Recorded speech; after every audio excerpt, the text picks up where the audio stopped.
నమస్తే, welcome to NSTV news. ముందుగా ముఖ్యాంశాలు. పలమనేరు ప్రభుత్వ ఆసుపత్రిలో వైద్య సేవలపై ప్రత్యేక అవగాహన కార్యక్రమం నిర్వహించారు. ఈ కార్యక్రమంలో ప్రభుత్వ ఆసుపత్రి వైద్యులు డాక్టర్ మమత, డాక్టర్ యుగంధర్, డాక్టర్ దేవేందర్ పాల్గొని రోగులకు అందుతున్న వైద్య సేవలు, ఆరోగ్య జాగ్రత్తలపై సూచనలు చేశారు. హాస్పిటల్ స్టాఫ్ సమక్షంలో నిర్వహించిన ఈ కార్యక్రమంలో రోగులకు ఆరోగ్య పరిరక్షణపై అవగాహన కల్పించారు. ఆసుపత్రికి వచ్చే ప్రతి రోగికి మెరుగైన వైద్య సేవలు అందించేందుకు వైద్య సిబ్బంది కృషి చేస్తున్నామని వైద్యులు తెలిపారు. ప్రజల ఆరోగ్య సమస్యలను నిర్లక్ష్యం చేయకుండా సమయానికి ఆసుపత్రికి వచ్చి చికిత్స పొందాలని సూచించారు.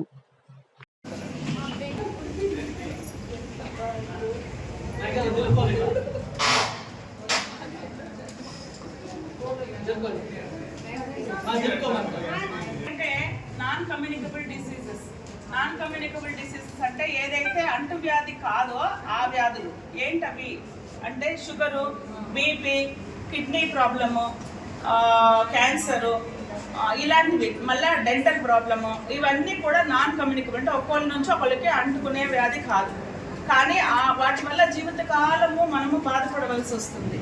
సో అలాంటి వాళ్ళ కోసము ముందుగానే ఒక ఎన్సిడి క్లినిక్ అనేది ఇక్కడ రన్ చేస్తున్నాం. దానికి ఇప్పుడు సెంట్రల్ గవర్నమెంట్ ఫండింగ్ ద్వారా ఈ క్లినిక్కి 333 అనే నెంబర్, ప్రతి ఒక్క హాస్పిటల్లో 333 అనే నెంబర్ ఉండే రూమ్కి వెళ్తే డైరెక్ట్గా కూడా దానికి సంబంధించిన ట్రీట్మెంట్ కానీ మీకు చెకింగ్ కానీ చేస్తారు. సో ఆల్రెడీ షుగర్ ఉంది, బీపీ ఉంది అని తెలిసిన వాళ్ళు రావడం వేరు, అసలు మనకు వస్తుందేమో అనే డౌట్ ఉంటుంది. అంటే ప్రతి ఒక్కళ్ళు 18 సంవత్సరాల తర్వాత అయ్యిండే ప్రతి ఒక్కళ్ళు కూడా ఎన్సిడి క్లినిక్లో రెగ్యులర్గా వచ్చినప్పుడు కూడా బీపీ చెక్ చేసుకోవాలి. మనము జ్వరంతోనో ఏదైనా దెబ్బ తగులో వస్తామనుకో, అప్పుడు కూడా వచ్చి ఇక్కడ బీపీ చెక్ చేసుకోండి. ఎన్సిడి క్లినిక్ గురించి మీకు తెలిసిన వాళ్ళందరికీ కూడా చెప్పండి. ఎందుకంటే ఇప్పుడు చాలామంది జనాభాలో చాలామంది షుగరు, బీపీతో బాధపడుతున్నారు. తర్వాత జనరేషన్ అంటే మన తర్వాత మన పిల్లలు, మనవళ్ళు కూడా అలా బాధపడకూడదు. కాబట్టి ముందుగానే దాన్ని తెలుసుకొని అరికట్టడం కోసమే ఈ ఎన్సిడి క్లినిక్ అనేది పెట్టడం జరిగింది. కాబట్టి ప్రతి ఒక్కళ్ళు ఆపర్చునిస్టిక్ స్క్రీనింగ్ అంటారు, అంటే 18 సంవత్సరాల తర్వాత ఉండే ప్రతి ఒక్క ఓపీ వాళ్ళకి మేము ఇక్కడ చెక్ చేస్తాము ఫ్రీగా. బీపీ అది చెక్ చేస్తాము. డౌట్ ఉంటే వాళ్ళ ఫ్యామిలీలో ఎవరికైనా షుగర్ ఉంటుంది, అమ్మకో నాన్నకో హార్ట్ ప్రాబ్లం ఉంటుంది. సో వాళ్ళు ముందు జాగ్రత్తగా ఇవన్నీ చేసుకొని సలహాలు అవి తీసుకోవడానికి అవకాశం ఉంటుంది. ఆరమ్మ గారు రండి. అందరికీ నమస్తే అమ్మా. ఇక్కడికి వచ్చినాం మీకు. ఈరోజు ఎన్సిడి నాన్ కమ్యూనికబుల్ డిసీజెస్ అంటారు. అంటే బీపీ, షుగరు, క్యాన్సరు ఇట్లా కండిషన్స్ని మనకి మన గవర్నమెంట్ వారు ఒక రూమ్ని ఏర్పాటు చేయమన్నారు, 333 రూమ్ని. ఆ రూమ్లో ఏమంటే దానికి సంబంధించిన సిస్టర్ కానీ దానికి సంబంధించిన డాక్టర్ కానీ ఉంటారు. దాంట్లో ఎందుకంటే ముఖ్యంగా మనకి వీటిని స్క్రీన్ చేయడానికి చాలా చాలా చాలా ఆవశ్యకత ఉంది. ఎందుకంటే ఆ స్క్రీనింగ్ వల్ల తొందరగా క్యాన్సర్ కానీ, బీపీ కానీ, షుగర్ అనేది సైలెంట్ కిల్లర్. ఎట్లంటే మనకి ఈరోజు అనుకుంటాం ఏమి జరగదులేని, అది లోపల ఉండే అవయవాలంతా మెదడు దగ్గర నుంచి, గుండె దగ్గర నుంచి, తర్వాత కిడ్నీ, నరాలు అన్నిటి మీద ప్రభావం ఉంటుంది షుగర్ అనేది. బీపీ అనేది ఒకటి. ఆ బీపీ అనేది ఏమవుతుందంటే కొలెస్ట్రాల్ పెరగడం వల్ల ఏమవుతుందంటే గుండెకి సంబంధించిన రోగాలు, హార్ట్ అటాక్, తర్వాత వచ్చి దమనుల్లో ఆ కొలెస్ట్రాల్ చేరిపోయి బ్రెయిన్ స్ట్రోక్ ఇవన్నీ రావడానికి కారణాలు ఉంటాయి. తర్వాత స్క్రీనింగ్ క్యాన్సర్స్. ఇప్పుడు ముఖ్యంగా స్క్రీనింగ్ క్యాన్సర్లో ఏముంటాయంటే నోటి క్యాన్సర్ అంటే ఇట్లా చిన్న పుండు మాదిరి వేస్తూ ఉంటుంది. ఆ పుండుని తొందరగా గుర్తిస్తే అప్పుడు ఏమవుతుంది, తొందరగా అక్కడ మాత్రం తీసేస్తే తర్వాత మళ్ళీ మానిపోతుంది అనమాట, మళ్ళీ మంచిగా తయారవుతుంది.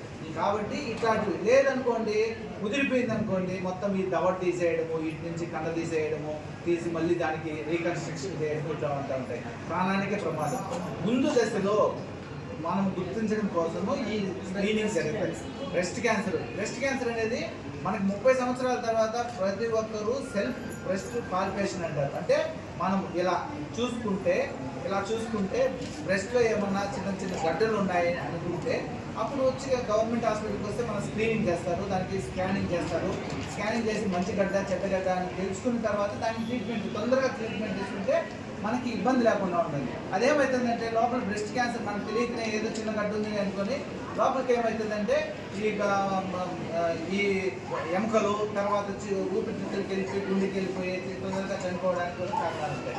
తర్వాత ప్రతి ఒక్కటి క్యాన్సర్లో మనకి ఈ క్యాన్సర్లు గుర్తించి తొందరగా గర్భాశయ ముఖద్వార క్యాన్సర్లు అవి కూడా ఏమవుతుందంటే మనము ఈ చిన్న పరీక్ష ఒకటి ప్యాప్ స్మియర్ అంటారు, దాన్ని మనకి 30 సంవత్సరాలు దాటిన తర్వాత కానీ తొందరగా కూడా కానీ వాళ్ళకి ఏమన్నా వైట్ డిశ్చార్జ్ కానీ తర్వాత వచ్చి మన బ్లీడింగ్ కానీ ఇట్లా కింద వాసన రావడము ఇట్లా అంతా ఉంటే ఇక్కడ మన డాక్టర్ల దగ్గరికి వచ్చిన చిన్న పరీక్ష చేస్తారు, ప్యాప్ స్మియర్ అంటారు.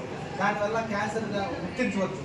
తొందర ఫస్ట్ దశలని గుర్తించి వాళ్ళు మళ్ళీ దాన్ని ట్రీట్మెంట్ చేసుకోవడానికి ఉపయోగపడుతుంది. కాబట్టి ఈ ఎన్సిడి క్లినిక్ అనేది ఫిజియోథెరపీ అనేది మనకి ఇప్పుడు ఒక పేషెంట్ సివిఏ అంటే ఒకటి బ్రెయిన్ స్ట్రోక్ వచ్చిందనుకో వాళ్ళు ఇక్కడికి వస్తారు.